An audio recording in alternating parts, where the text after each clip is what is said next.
Welcome back to Southern Voices, the interview series where I get to sit down with activists, advocates, and organizers doing the work across the South.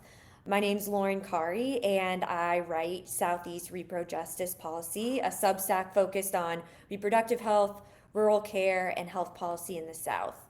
I created this series because I want to reclaim what it means to be in the South and to highlight the incredible people that I get to meet while I do my own advocacy in the repro space. Tonight's guest is someone I had the privilege of meeting through my volunteer work with Access Reproductive Care Southeast, also known as ARC Southeast, where she coordinated all of the Monarch volunteer program. She is a reproductive justice organizer, advocate, and prison doula whose work spans really some of the most underserved and I think overlooked spaces in our movement.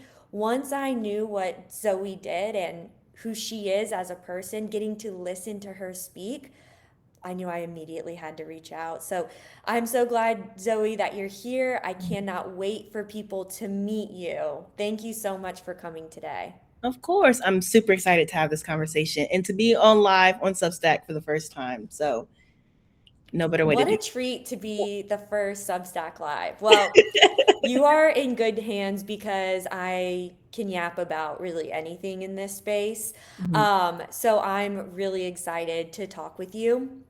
Before we get into everything tonight, I just want to give people a chance to meet you because I think once they kind of understand all the different things and ways that you're involved, I think it's really going to open a lot of people's eyes.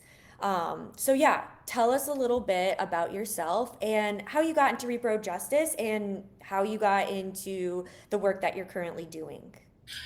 Yeah, so I started off when I graduated high school in 2019, the year before, of course, the pandemic.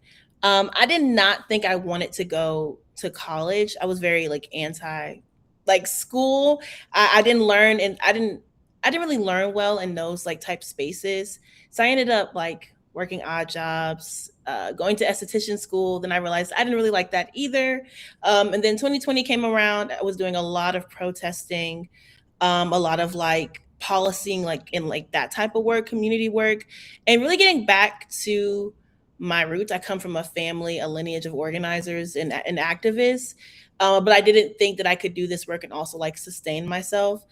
So I kind of just like that was more. I thought of it more as like passion project, like things that I'm supposed Yes. to do in community, not really like make a living at. And so I ended up getting a job at a reproductive justice organization, doing more like volunteer and like voter engagement work. And when I started that, I was like, ooh, I kind of like this like RJ thing. I feel very aligned with it.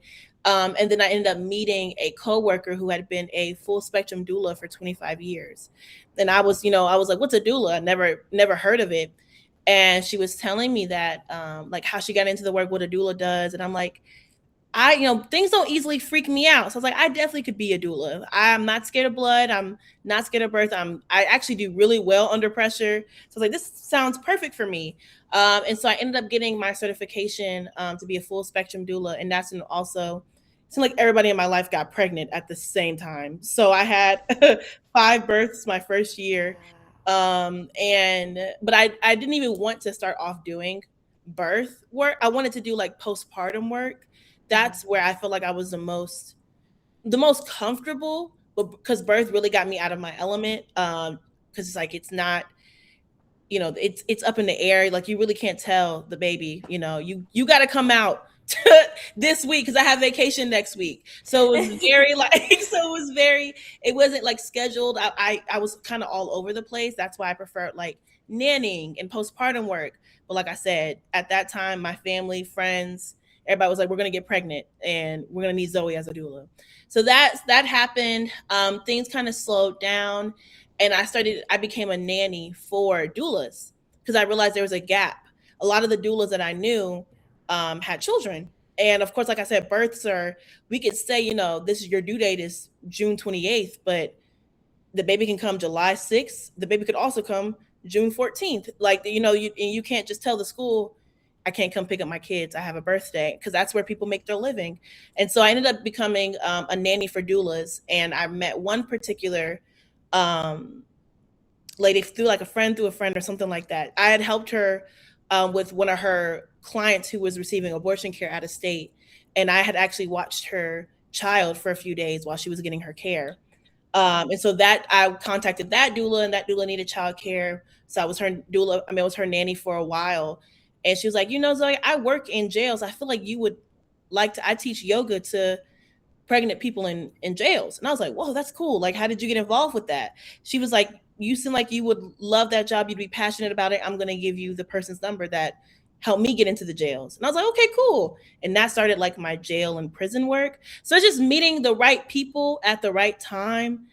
Even with like my prison doula work, I was tabling for Arc Southeast like 2 years ago at this festival, and a lady came up to me and she asked me what I did, and I was like, I'm a doula and I do this. She's like, I'm a prison doula. I said, what the hell is that? A prison doula? I've never heard of that. And I was like, tell me more. And she told me, I just got back from Alabama and did this training, and I was incarcerated myself for 15 years. And I'm just learning, because I'm as an organizer, you're supposed to talk to everybody and not be afraid to talk to anybody. So when I table, I'm learning people's life stories. I'm, connecting with people, trying to get them to volunteer, or if I can help them with their initiatives.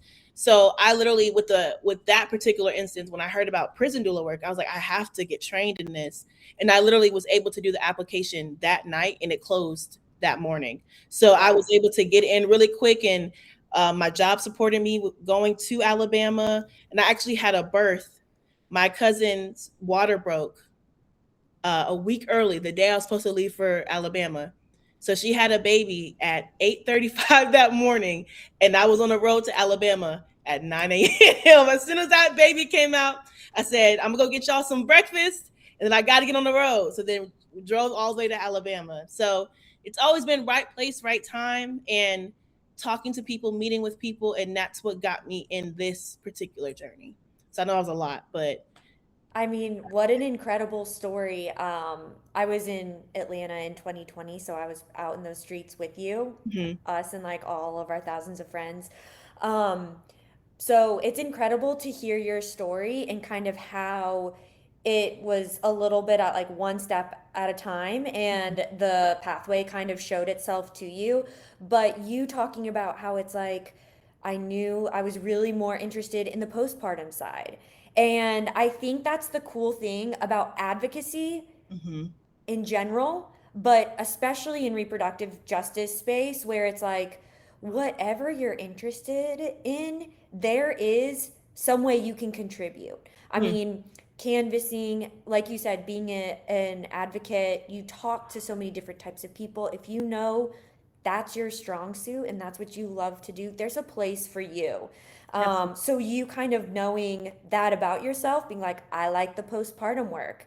Um, and you're right. When people are going to give birth or are needing to get medical care outside of the state, an abortion, whatever it is, a lot of people who receive abortions already have children. Mhm, absolutely. So knowing that kind of, having childcare takes down one of the barriers and access. So that's incredible, that was something like the community seeing that issue coming together and mobilizing. And I think that has always left me speechless in advocacy for equality, advocacy in reproductive justice, whatever that is that's, kind of improving everyday people's lives is people just seeing an issue and being like, you know what? I'm gonna learn that. But that individual coming to you while you were tabling, talking to you, that was the universe. That was the universe being like, all right, she's ready for the next phase. Uh, Absolutely. can you speak a little bit about the training in Alabama? Yeah, so I went through a training, the Alabama Prison Birth Project. And they basically, it was 2 days, I'm pretty sure. And we had to kind of like, we talked a little bit about historical context, connecting the dots back from like chattel slavery to breeding farms to now like people giving birth while incarcerated, like while in chains, and like Yeah. seeing the repeats in history, and also understanding how like everything, all of our movements are so intersectional. So when we talk about, one thing that's coming up a lot, I'm seeing in like our RJ movements, is criminalization of pregnancy outcomes. But this Yes. is not something that's new, especially for like Southern folks, working class people, Black people. And so these are things that we've seen for decades. Like this is nothing new. And then we also have people who are currently incarcerated who are pregnant. And so we kind of like learned those things, like how many women who are incarcerated have dealt with like abuse, and who are in there for like those circumstances. How many of them are coming from foster care? How many of them are coming from parents who were incarcerated themselves, seeing like those Yeah. cycles? How many of them were coming from like single parent households? They're like the sole caretaker, because a lot of women, I don't want to get this wrong, I think it's like 60% of women in jail, or 60% of, or it's either 60, between 60 and 80, are mothers already. So it's like they're the sole caretaker of their children. And like I've met with moms who have more than 5 children, who got caught shoplifting, and now they're in there for weeks. And it's like we don't have these systems in place to support. You get rid of abortion, you get rid of access to care, you don't teach anybody about sex education. People are having children, they can't support their children, and it's like it's just like yeah, it's a cycle that continues. So we kind of learned about that. We learned about also, you know, what's how what data has been shown about prison birth. A lot of prisons and jails, they're mandated to report certain things, but then it's like it's a lot of legal, stuff that you Yeah. have to go through. And then not even talking about private prisons, ICE detention centers. There's and people get lost in these systems as well. Yes. Especially, I've only been doing this work for 2 years, and I've been in conversations with people who've been doing this like prison abolition work for 10, and we're learning from each other, because it's this landscape is insane, especially if you're in different states. Like how it looks in California is vastly different how it looks here in Georgia. We have 100, I think 149 jails. We Yes. have 5 private prisons here. We have 5 prisons that are a part of the Georgia Department of Correction. So and then people have holds in different counties. So we had, Yeah. we didn't go into depth because it's Alabama and how Alabama's handled, but it did teach me how to look at like the landscape of Georgia and how it works, because there's Yeah. different shackling laws. Alabama has a different shackling law than Georgia has. So we learned about how to do like policy initiatives too. What does that look like? How to advocate for the people that we're looking with, and also too, this work is not, we're teaching each other things. It's not charity. And like, as somebody who's a doula, your job is to educate the people around you, and being a doula is like community responsibility. So how do you show up for people while they're incarcerated, and how do you show up for their caretakers and people who are on the outside, who are going to have to bring in a whole new baby? So because Yeah. you already come in having the knowledge of a doula, but now you have to come in and learn how to also work within a system that you hate. Yeah. So that's, that was like the main thing. How do we continue to advocate for these people, making sure that their voices are being heard, they're being seen, and also that their babies are being taken care of? Because also there's, abortion is not possible when you're incarcerated. Like even in California, it's a constitutional right. That doesn't mean you have access. It's not a constitutional right here in Georgia. So Yeah. for sure that people don't have access. Yeah. So yeah, it's I learned a lot about how to really read between the lines, and really Yeah. research what the hell is going on, because they keep you confused on purpose. I was just going to say it is complicated on purpose, right? Absolutely. Like everything with healthcare is complicated on purpose because if you don't understand the system, and that's also too why I started my Substack. I've worked writing policy, Hmm. like that got different medications covered by HSA that got funding on the federal level. Yeah. So I have a very wonky side of healthcare and I was like, listen, if I could just give this information to people for free, they could understand and feel less insecure maybe about approaching this and understanding why healthcare equity, Medicare for all, it's actually possible. You know, Yeah. it's just we make it so overly complicated so that people don't know their rights, don't understand what's going on. But hearing people getting lost in the system, I mean, that makes total sense. You know, they're not maintaining infrastructure. I don't understand the staffing behind privatized. But, you know, the United States, I believe in the world, we have one of the highest populations of imprisoned populations, number Mhm. of people. Yeah. Um, And people are also working in these prisons. Like, we have prison labor. yes, And yes, all and babies are being lost in this system too. Because if there's no caretaker and they don't have anybody in their corner, there's yeah. there's babies that have just kind of like disappeared in the system. And there's And yeah. that does something to my soul that just I can't even explain. And I hate to cut you off there, You're but good. I want to talk about the process Yeah. of when someone is actively being processed, Hmm. what happens during their pregnancy, gestation, birth, and Hmm. then what happens to that child. So I didn't want to cut you off, but You're I good. want, You're good. and I also, if you could give a little bit of background on shackling laws, you and Mhm. I know what that Mhm. means, but Mhm. just in case there are people who watch this video who perhaps aren't as familiar, just breaking that down. Yeah, so shackling laws. So in the state of Georgia, it is illegal to shackle pregnant people in the second and third trimester. It's still legal to shackle them in the first, but in different states, it's different for every state. Some, like I think Alabama, there's a total ban on shackling. So you're not allowed. And shackling is just um, you know, cuffs on the hands and cuffs on the feet, especially shackling while giving birth. So there's certain states that have completely banned shackling. And then, like I said, with Georgia, it's illegal for second and third trimester, but it's not illegal in the first. And I actually had to do that research too, because when I went into a jail once, I saw a mom in her first trimester shackled, and I was like, y'all are bold to do that in front of me because that's illegal. And then somebody had to tell me, no, well, we can still do it in the first trimester. Doesn't make it morally correct, but But they're legally, not is not doing anything illegal. And so of course every jail has a different process. I've been to 12 jails, but of course it totally depends on that jail. And actually really quick, I'm gonna cuff my camera and turn on my light. Sorry, I live in a loft and it gets really dark in here.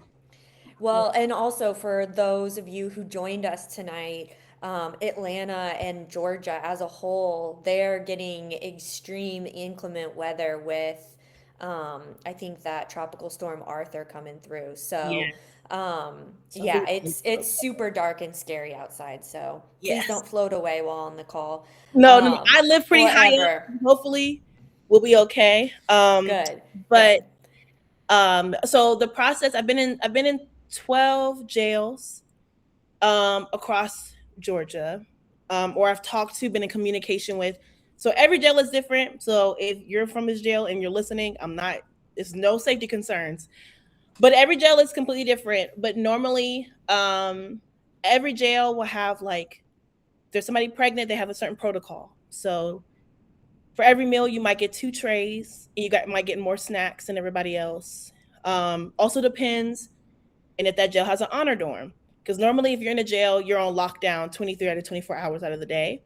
But if you're in honor dorm, that means you show good behavior, or if you're just pregnant, you can still walk around. You're only on lockdown a couple hours out of the day, but normally you're stuck in your cell all day.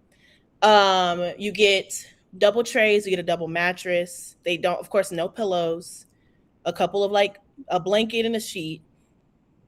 And you get to see the medical, like in the infirmary there. And then they'll take you out to see an OB or a high risk doctor. But of course, you never know when you're going because that's Yeah. a security risk.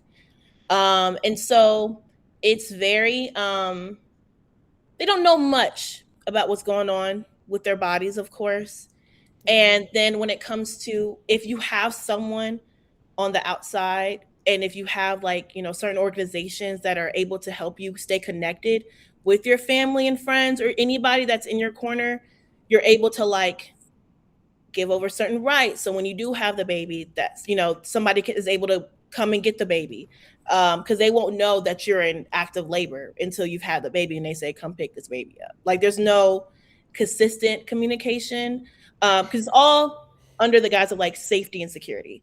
And Right. so it truly depends. And also too, it also depends on if you're in prison. Prison's a lot different than jail. Because Yeah. also too, if you're in jail and say you have a hold in a different county, once you're done with that county, they're going to take you over to the other county if that's where you have a hold in. Like if that you say you did something here in this county, but you have a warrant out. And I've seen this multiple times where someone might get arrested in one county, but they have a probation hearing in a different county. They miss it because they're in jail in this county. Now there's a warrant out for them in another county, and they don't communicate. So it's like Oh, wow. this happens more than you think. And Wow. so it's really hard to keep up. It's, of course, like I said, these types of systems are confusing on purpose. I don't know if this is the same throughout all the states. This is just what I'm seeing in like Georgia and Alabama, really the South, to be quite honest. Yeah. Um, and of course, too, a lot of the like rural areas, it's a little different as well because there are not a lot of, we live in a reproductive Yeah. health desert. And so a lot of, there's a lot of counties in Georgia that don't have an OB Right. or even a high OB, if that, but let alone a high risk Yeah. doctor who can handle, somebody who's having twins, or, if they have really bad preeclampsia, like all these things. And so it's just a lack of resources in general because we're in the South. But then when you get to those rural jails, it gets even worse because they just don't have the money. They don't, of course, don't have the staff. They don't have Right. the resources, or people are getting left behind and left in the cracks. So it really, really just depends on where you're at. It never looks And the same. like you said earlier, we're not tracking this information. Hmm. And so when you say people are falling through the cracks, Hmm. because there is such a lack of reporting, and usually I'm not a proponent of, data surveillance. Yeah. We speak about data surveillance from the CDC point of view. There's like a few different ways where we can track maternal health, uh, pregnancy outcome through like childbirth through prams, and all of those were basically disbarred, disorganized last April. So we're at a federal level no longer collecting any of that data. So we can't see what's happening. Like, oh, this county, is producing or having a lot of mothers or birthing people who are passing away in childbirth, in childcare. Hmm. What's going on? We no longer have that visibility and that line of sight into those issues. Yeah. But for the jail system, like this is always, that's the MO. We don't know what's happening, we don't know what's going on. And something too that struck me as like, well, of course, but in a previous conversation you and I have had, Hmm. women are or birthing people are mandatorily given a pregnancy test when they are being processed, Hmm. and they are finding out in real time that they are pregnant when they Hmm. go into these systems. So Hmm. imagine how isolating that must be to find the biggest news of your life, and basically in that moment the decision being made for you that you are going to keep that Keep it. child. You would be so it's I've gone and taught at classes, and I've had people find out that morning. And so we utilize that time to like Process. process that. I've had pregnant people say, I didn't want any more kids. And now I don't know when I'm gonna get out. And so I think it's so important that we do talk about, when we're asking RJ orgs to talk about abortion access throughout the South, we cannot forget people who are being incarcerated every single day. And I love that you brought up the surveillance piece, because it's like there is a very fine line, and I'm so aware of that, especially living in Atlanta. We're the most surveilled city in the country. but also recognizing that there's too many of us there's too many of us, but we can fit the puzzle pieces. You know what I mean? Like, we can figure out where those gaps are if we all come together and figure out, like, I've said this for the longest. I was arrested and I went to jail years ago, in Louisville, Kentucky, and my record got expunged. So allegedly, I was supposed to be fine, but it's been coming back a lot in my background checks.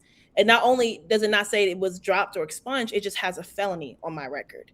And so I've been trying to deal with that. And but one thing I didn't know is that the bookings are public, like domain. Like, you can go to a jail and say, can I have the list of bookings for today, and they'll give it to you, so you'll know who's been booked into that particular jail that day, or who came in that morning, whatever. And I didn't know that, like, mom and pop background check companies will come and take those and sell it to the internet. So it's like, we see that these people are using this information for evil. What would it look like for RJ orgs to get this booking information, to see who's coming in, so we know who to reach out to, and to build these systems so when they come out, we can get people access to abortion through ARC Southeast, or Yeah. whatever access they may need, because Right. the information's out there. And like, we should be knowing. We're seeing here in Georgia a couple of times of people being criminalized for their outcomes, or criminalized for Yes. managing their own abortion. And it's like, we should know these things before the media does, before antis do. Like, Yes. we should have access to that. And so, but we're all still learning. What One of the things that I try not to get so irritated about is that the law is not real. People will use the law to criminalize any and everybody if they can. Like, I always make the joke, if they make yellow shoes illegal tomorrow, and they don't make a huge thing about it, and you go out with yellow shoes on, even though it can't stand in court, even though it can't stand because of the Constitution, whatever, you're going to get arrested for wearing yellow shoes. So, all that to say, this could be any one of us. Yes. And we have to create these systems of care so that we can recognize, we see this person. Oh, Shelly didn't come home last night. She's my neighbor. I have to know what's going on with her. She's 6 months pregnant. I remember seeing a cop downstairs. Let me see if she's in Fulton County system. You know what I mean? Like, we have to Right. create these communities of care so people don't get left in the cracks, because it, Yeah. it, it happens way too often. Right. Yeah. Yeah, and I think that's what we're seeing with the detention centers too. Hmm. And I want to talk about how the care that pregnant people face Hmm. in prison, or the lack thereof of it. You kind of touched on it, how there's like specific, like the hope side of it, and what that means with like more mattresses, or they might get another more food. Hmm. But can you kind of speak about what the living condition is, regarding like what that food is like, what water access is like, things like that, air conditioning, Hmm. just because those all impact birth outcomes. Absolutely. Yeah. I mean, I've heard things from rotten food to the water's not drinkable to, I've seen myself, like, cracks in the ceiling, water's coming through. If it's hot outside, I always make sure I wear short sleeves in there, because it's gonna be hella hot when you walk in there. Same thing when it's really cold outside. I'm wearing sweaters and jackets when I go in there. It's The infrastructure is awful. I've heard moms say, I prefer prison over jail, because with jails, like, I haven't been to a prison yet, but it seems like there's more investment in the prisons. But the jails, you can forget it. You can't, of course. Even when I went to jail, the guard kept telling me, you're not supposed to be comfortable in here anyway, when I would ask for certain things. That was just pads and an extra blanket. So I can't even imagine being, and I was only there for a day, so I can imagine being there pregnant and having to deal with this. And also too, you're already you're taking the prenatals, you're taking these, like, they're horse pill prenatals. You're living in in this environment that's disgusting. You're living amongst people who, y'all don't live the same type of way. So you may have somebody who doesn't really care about hygiene. And it's even harder then to Yeah. even talk about, hey, because people don't want to shower in front of you. Like, it's a mess, it's a wreck. And having to, or you might have a bunkie who loves peanut butter, but you're allergic. Doesn't matter. And so you'll have those instances of where, trying to drink the water. I've had moms who just keep throwing up because of the water, and they can't, like, literally cannot drink it. And of course, I'm feeling awful because you have to drink water. Yeah. Like, you have to drink it. And it's like, what? But I know, like, in California, they passed a law saying that moms have to have 2 bottles of water every day, things like that. So I guess it's possible, but even in jails and prisons, in California, they didn't even live up to it for real. From what I've heard from advocates and organizers there. But it's just the conditions are just awful, and it's nowhere to. You're already forcing this person to carry out this pregnancy. It's Yeah. There's no support for that, to have a healthy and like a pregnancy full of nutrition, and all those things. So I've even had moms fill out do their whole pregnancy while in jail, and have the most traumatizing birth because their body was not prepared for it at Yeah. the slight. And there's not much that I be trying to do, like the little yoga poses and those little rooms, to show them a little something. And I bring them food on particular days when I go into the jails. I try my best, but that's not sustainable. And that Right. doesn't take up the other 6 days till I see them again.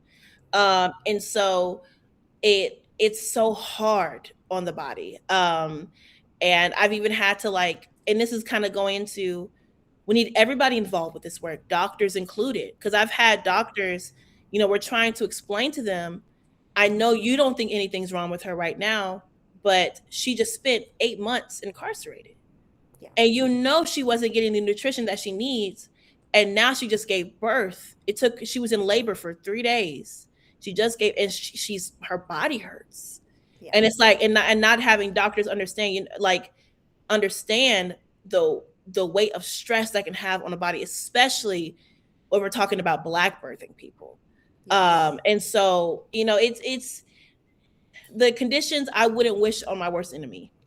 and Yeah. and, and like, it's really difficult for me to go in there and try to show, like, because for I can't cry, because who the hell am I to cry? I can leave in an hour and go home. And, like, being able to have a strong face for my moms, because they will be like, girl, get out of here with all that crying, because why are you doing all that? So you have to be strong while you're in these spaces, but Yes. also knowing too, having to tell them, like, you also don't deserve to be in this type of space. And I Right. have, constant conversations with them, because they're so dehumanized when they're in there too. Not even just Yeah. the material conditions, but it's like, they're not people in there, and Yeah. especially not mothers. So having to, I always say, what are you going to name him? Like, what are some plans you guys have? Like, do you want to do this? Do you want to do that? What type of mom are you? Like, trying to I have those humanizing conversations, because I see you as a mother, regardless of the mistakes that you made. I see you as a mother. And we weren't put in this world to really thrive either, considering the conditions we're living under. And you Yeah. did was what you thought was best. And also, we can't even talk about your childhood and things that you've gone through. You're living Right. the best way you know how to. And Yeah. so, having those conversations with them, I think is very important.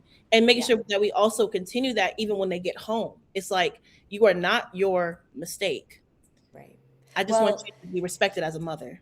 I hope you know how incredible you are and Thank how you have figured out in a sustainable way to bring your empathy with you, because we are in trouble when we start dehumanizing people, but when we especially start dehumanizing those most vulnerable, Absolutely. we're down bad. But you know, while you were talking about what these individuals face while pregnant, Mhm. incarcerated, I was just so reminded by the fact that stress is a risk factor for a higher risk pregnancy. So Absolutely. when you were speaking about, hey, I'm allergic to peanut butter, I'm pregnant, but my roommate is eating peanut butter nonstop, and that's a stressor. Not only are you at risk for, an allergic reaction, something incredibly medically bad, but that baseline level of cortisol during pregnancy is what leads to worse outcomes. And when we talk about worse outcomes, specifically, we talk about higher risk for like problems after birth, which gets lumped under the category of morbidity, Yeah. and lower baby birth rates. Mm-hmm. And birth weights rather. So birth weights can dictate how the immune response, like that chance of survival after being birthed. Mm-hmm. So, and we see it in Black women who are not incarcerated. Black women, regardless of your economic background, your upbringing, say you and I are twins. Mm-hmm. You're Black, I'm white, we have the same income, you have more risk factors because you have to deal with racism. We live under a racist society, but it doesn't impact me the same way it does you. Mm-hmm. That's a big contributor to why Black maternal health Absolutely. is so difficult, because it's not just an economic issue. It's, I mean, I have friends who are Black surgeons, Mm-hmm. and they're at the top of their game, and yet they are facing racism here in the South. Yeah. It doesn't discriminate, like it does not. And so to go through those systems with that high level of cortisol is just mind blowing to me, because you're right. When you do show up to give birth and you are in active labor, it blows my mind that active labor would be lasting 3 hours or 3 days. Like, Yeah. to me, brain does not compute. Something happens, and I'm just like, I can't believe someone would be in that state for that long, not in Georgia, but in other states, shackled. Yeah. Like, that's where something happens to me where I just am like, I'm gonna lose it. I Yeah. think I'm gonna lose it. But it's incredible that you're telling these stories of what these people are going through, because unless you have what I'm assuming a great network outside, or an advocate who Mm-hmm. can coordinate with not local nonprofits or organizers or what have you, I could only imagine you're in this situation all alone. Um, But you would be really shocked too how a lot of the women in there kind of look out for one another too. Like I've it's so funny in some of the jails, people know my name even though I've never taught them. And so they'll like have little like some of them will go and tell like my point person certain things. So, like I had a mom like 6 months ago, and she lost maybe like 40 pounds during her pregnancy because of the food there, and she just could not keep anything down, and they told her if she was going to lose 5 more, they were going to have to put her on bed rest. And so I was telling her, if you can just promise me to eat these things and we'll just figure it out, this Friday I'll bring the the most unhealthy shit I can imagine. Jolly Ranchers, Fanta, whatever you want. Care like I will bring it. Like, can we just work on this together? Like, what are some things that you want me to do and show up for me to be better? Because I also wanted my mom to recognize too. I'm your peer. I'm here for you. Because even like I'm supposed to be teaching childbirth education, I don't talk about childbirth education in my classes that much. It's like yeah, a group for us to talk about however we're feeling. And yeah, so, I promise while I don't see you, I'll walk every day. And I'll try to prove to you, I'll come in and show what I've done every day. Can you promise me to do this? And she was able to gain the weight back and and all those things too. And I was so happy because we were able to have those conversations. But her bunkie and the people in her dorm were saying like, all right, now we're gonna tell Miss Zoe that you you over here walking around, you're not supposed to. And then like my point person would tell me, yeah, they've been on her down there trying to get her to do this and do that. And I'm like, we can build community even within the most, even in the spaces that we never would have thought about. And Yeah. so like I always try to like let them know too, because some of these moms, when I teach certain classes, they've never met because they're in different dorms or in different pods or whatever. So even they're able to tell moms like, oh no, they're not supposed to be doing that, you need to put in a grievance and you need to tell this person to do that, because they've already been through it. So they're still able to build those communities. And like, you know, sometimes you just need somebody to be the glue to bring them together. But yeah, sorry to cut you off. No, I listening to you, you speaking about the education side of what you do, and you kind of saying it's not a ton of education, but we talk a lot about our, to me, since I worked the public health emergency response in Georgia. I had districts in South Georgia. Okay. I helped with Fulton County as outbreaks were happening, and if anything, the fact that that really kicked off my public health career was communication. Gosh. We missed the boat and we learned that obviously we weren't communicating public health in a real way that was inclusive and that allowed people to understand what was going on. We recognized there was a gap. To Yeah. me, you talking about we spoke in ways that we're feeling, what we're processing, what we're going through, that's education. Yeah. Because you're listening to the community most impacted, which we talk about in the public health space all the time. You know what's going on. We understand interventions. Like, this is all communication 101. Mhm. And I think instead of public health people who talk at people, and, Mhm. when I was in earlier in my career, so guilty of that. But instead of talking at people, assuming people understand where I'm coming from, just talking to them like they are people, It's so seeing important. how maybe their systems that they grew up in and under kind of give them different lenses than you do, and Yeah. how we can communicate and kind of figure out a way where you can say, like, someone's going through this weight loss, and you realizing you could say, I need you to gain weight and be done. But adding that layer of care, of Mhm. kindness, bringing yourself in as like an accountability buddy Mhm. yourself, putting skin in the game that way too adds that extra layer of like, yes, I could just educate this person to gain weight, but you do it in such a way that brings people in, that motivates people. And I'm so grateful that my followers, whoever watches this, gets to see that, because listening to you talk, um, just has always brought that home to me, is how do we incorporate care in the work that we do? How do we incorporate kindness, build community in areas where it feels not even possible? Yeah. Um, and I'm just really really grateful. I kind of want to pivot a little bit Okay. to the climate side of it, Yeah. because we were talking about how incarcerated pregnant people are facing the elements. They are hot when it's hot outside, they are cold when it's cold outside. And I can speak from firsthand in the South, it's hot. It's Mhm. hot, it's humid. We are having earlier summers, more milder, shorter winters. And we have the least resilience as it pertains to environmentalism efforts here in the South.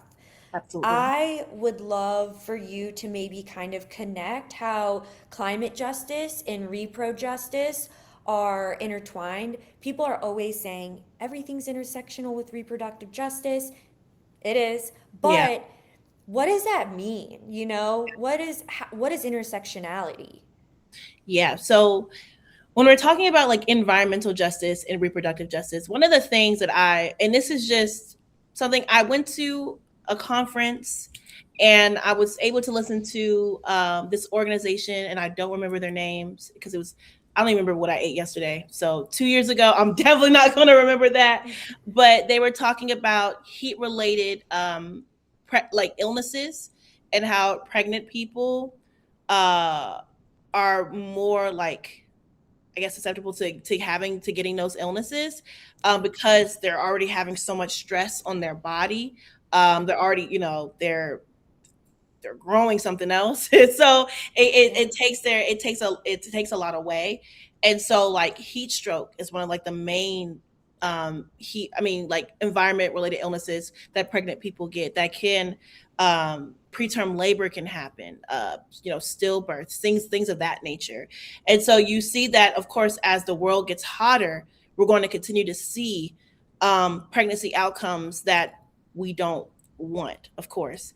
And Yeah. so when we're talking about that in terms of like how environmental, yes, and it's disgusting outside. I don't even want to go outside. So being pregnant, especially if you're being, of course, people who are the most like the South, people who don't have the infrastructure to support them are going to get hit the most.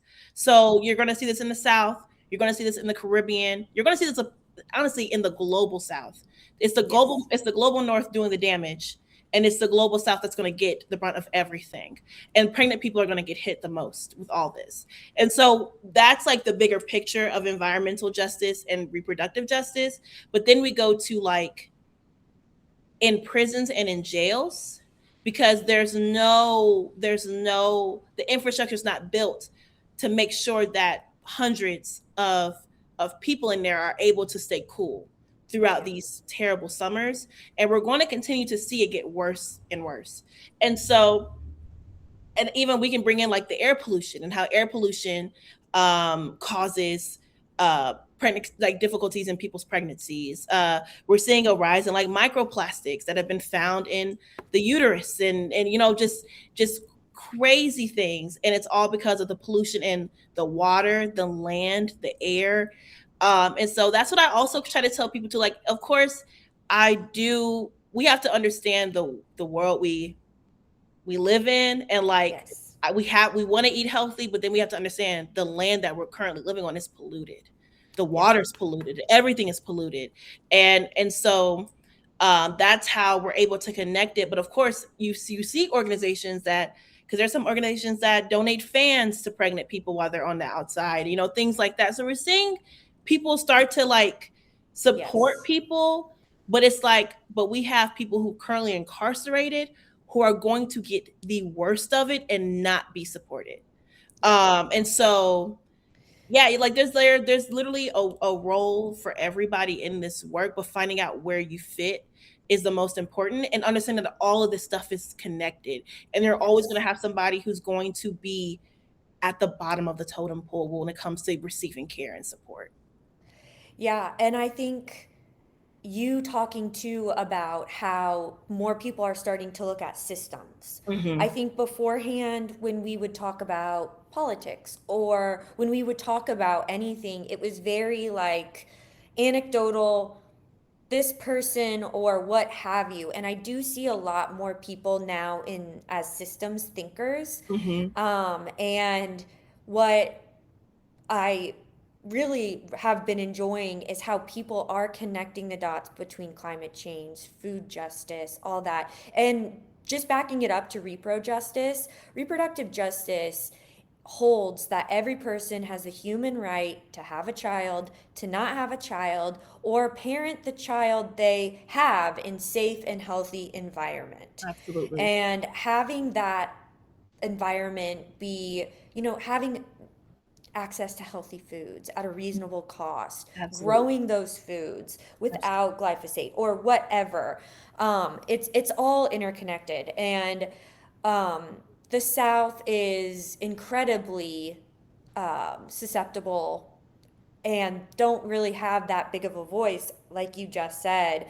Mm-hmm. Air pollution is something I looked at in my graduate study and research because we did a lot of looking at particulate matter came to be a big term during the pandemic. Mm-hmm. And what we saw was that particulate matter, which is how big a certain, like, you know, particle is Mhm. could go through the blood brain barrier and the uterus barrier Mhm. where the placenta is.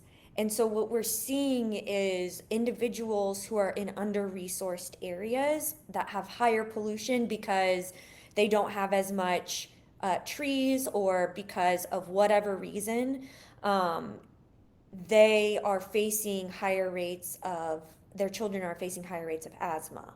Mhm. And we're seeing that on the rise too. So it's all impacting each other, right? None of these things are siloed.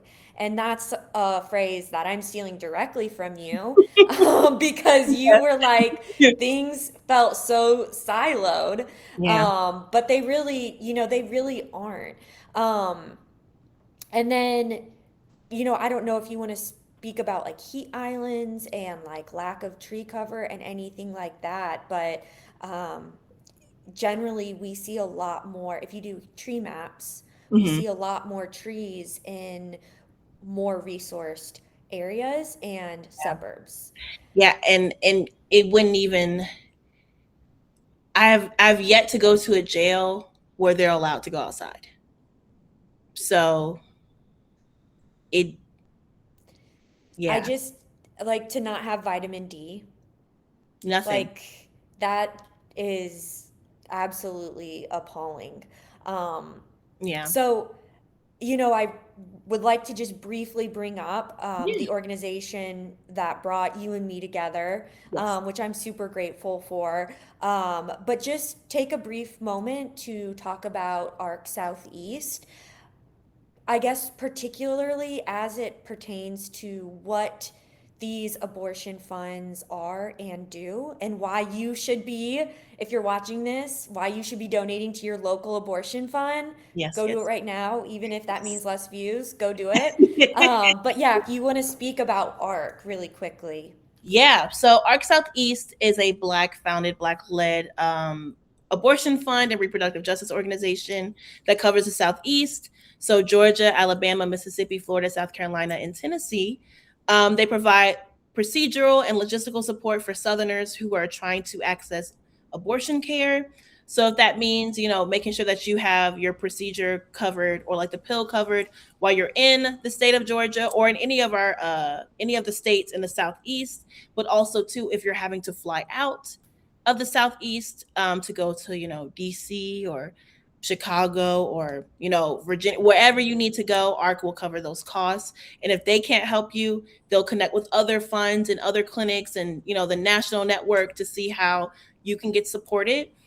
But yeah, I helped with starting their volunteer program, expanding their Plan B program. They're going through some like changes right now because, of course, the funding abortion landscape, it's not looking too hot. That's why I always, regardless of jobs and things like that, we need abortion care. We need accessible abortion care. So I'm going to always tell people to donate to ARC because Yeah. I rather they fund ARC than fund Zoe's career because Zoe can find another way to make money and pay her bills.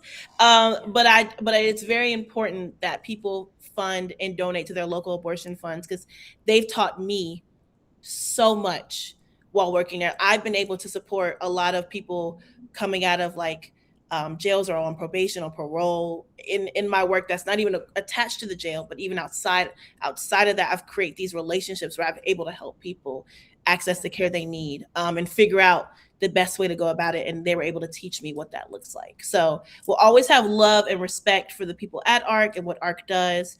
And yes, Yeah. like you said, please, please, please donate to your local abortion fund.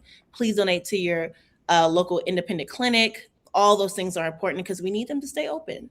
Yeah, and just a quick high level takeaway from the South and what that landscape looks like. A lot of the abortion funds work across state lines and work with each other. So, Mm. like, ARC is, I believe, the only one in Georgia. Only one in Georgia. Yep. Okay, that's what I thought. The only one in Georgia. And they communicate with Palmetto State Abortion Fund, PSF. And that's South Carolina's abortion fund. In Florida, we have a few because the state is so dang long. Yes. But, they work with Yellow Hammer Fund, which is out in like Alabama. So we're always in communication of how we can get people care, and we are putting, Plan Bs in lockers in Mm. clubs. Like I'm a part of a network of organizers where, like in nightclubs, we have period pantries that have mutual aid, and we also are like, if you want contraceptive, here's the phone number. And one of our people on Signal will get that to that individual, some That's way, somehow. And yeah. so it makes me think of the James Baldwin quote that I'm going to butcher, where it's like, the world is truly run and held together by only a few people Hmm. who genuinely love. And that is what the network in the South is. It's Absolutely. people who genuinely care about strangers they've never met and just want them to have rights and access, and are coordinating in real time, kind of building the car as it drives in ways where people can access care. Okay, so I know we've been kind of, talking for a hot second about super important stuff. Yes. And unfortunately, I could talk to you for so much longer, but unfortunately, we are coming to our hour end. Right. And I would love to ask you the question that I get to ask all of the people who I con into coming on to this with me. But, in this space, when you're an activist, the world is tough right now. It's sad. We're Hmm. constantly being bombarded with scary news, with navigating these systems, these unjust systems.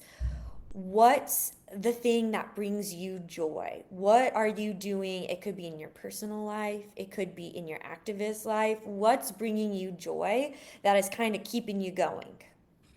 I mean, I'm gonna give you the corny answer, like family and friends. I love hanging out with my family and my I friends. love I it. love being in community. I love being outside. I love going out. I love talking to people. Like even today, I went to go get my nails done right before this, and I was talking to both my Uber drivers. I don't now I have both their numbers, and we're all about to go out this weekend, so that's nice. So Let's see the nails.